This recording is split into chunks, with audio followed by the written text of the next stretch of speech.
একটা বিনিস দিলাম আগে চিয়ামনগর গ্রামবাসীর উদ্যোগে আয়োজিত আজকের ঐতিহাসিক ৮ম তাফসীর কোরআন মাহফিলের শ্রোতাভাজন প্রধান অতিথি শ্রোতাভাজন সভাপতি জনাব মোহাম্মদ জহুরুল ইসলাম সাহেব, সঞ্চালনায় আছেন কাজী মোহাম্মদ রাশিদুল ইসলাম রাশেদ।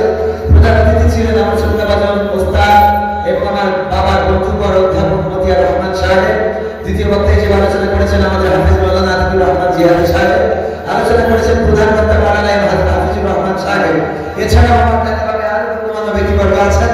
আমার সামনে উপবিষ্ট দিনদার ইমানদার মুসলমান ভাই বাবাজিরা, পর্দার আড়ালে মায়ের বোনেরা, সবাইকে আনুষ্ঠানিকভাবে সালাম জানাচ্ছি। আসসালামু আলাইকুম ওয়া রাহমাতুল্লাহি ওয়া বারাকাতুহু। আমরা আল্লাহর শুকরিয়া আদায় করি যে মহান রব দয়া করে মায়া করে আমাদেরকে মানুষ হিসেবে সৃষ্টি করেছেন এবং আজকের এই মাহফিলে আসার আমার সাথে তৌফিক দান করেছেন। সেই রবের শুকরিয়া আদায় করে সবাই বলছি আলহামদুলিল্লাহ। আজকে 11টার দিকে একটা অ্যাক্সিডেন্ট ঘটে গেছে, আপনাদের চোখের সামনে পড়ে থাকতে পারে মাওয়া টোলে পড়েছে। এত বড় একটা দুর্ঘটনা যে একটা বাস 3টা যানবাহনকে চাপা দিয়েছে, 6 জন মানুষ নিহত হয়েছে, আর নিহতের সংখ্যা বাড়তে পারে। আমাকে মাঝে মাঝে আমি নিজে গাড়ি ড্রাইভ করার কারণে অনেকেই বলে যে হুজুর নিজেই গাড়ি চালান, নিজেই ওয়াজ করেন, নিজেই নাটক করেন, সব নিজে করেন, কোন দিন কোন গাছে মেরে দিয়ে বসে থাকবেন। আমি বলি আমি মারবো, এটা তো ঠিক আছে, কিন্তু আমি যদি না মারি আমার পিছনে যে আরেকজন মারবে না, এর কি কোনো গ্যারান্টি আছে? বলেন এর কোনো গ্যারান্টি আছে? আর তার উৎকৃষ্ট প্রমাণ হলো আজকের মামা যে এক্সপ্রেসওয়ে, মামায় বঙ্গবন্ধু নাকি এক্সপ্রেসওয়ে ছিল, এখন ইব্রাহিম আলাইহিস সালাম এক্সপ্রেসওয়ে। এই এক্সপ্রেসওয়ে টোলে দাঁড়িয়ে আছে 2টা গাড়ি, সেই সাথে একটা মোটরসাইকেল। এই মোটরসাইকেল বাইক থেকে টোল দিচ্ছিল, পাশে আরেকটা ভ্যান গাড়ি, এটাকে আমাদের দেশে বলে হাইস বলে, আমাদের সেই ক্ষেত্রে ভ্যান বলে।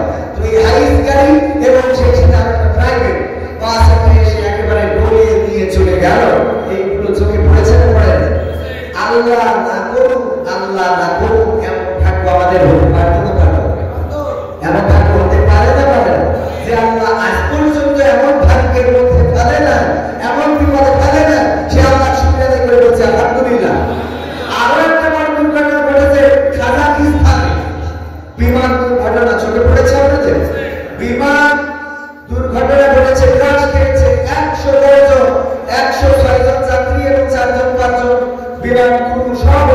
এটা যখন বিধ্বস্ত হয়েছে, সবাই সমাধি ঘটেছে, সবাই মারা গিয়েছে, নিহত হয়েছে। এই যে কাজাকিস্তানে বিমান দুর্ঘটনা, আবার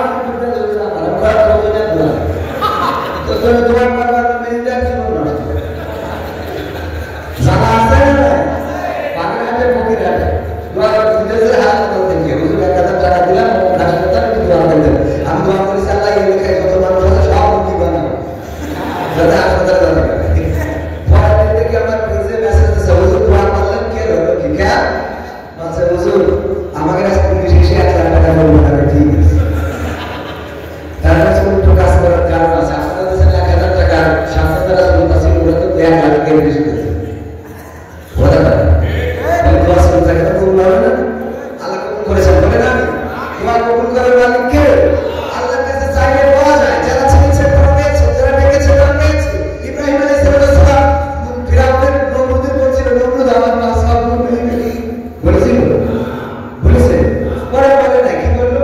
ফেরেশতারা আসার পরে বলছে চলে যাও, তোমাদের দরকার নেই, তোমরা যে আল্লাহর কাছ থেকে অনুমতি নিয়ে এসেছো, ওই আল্লাহ আমার অবস্থা আরো ভালো জানে। বলেন সুবহানাল্লাহ। আল্লাহ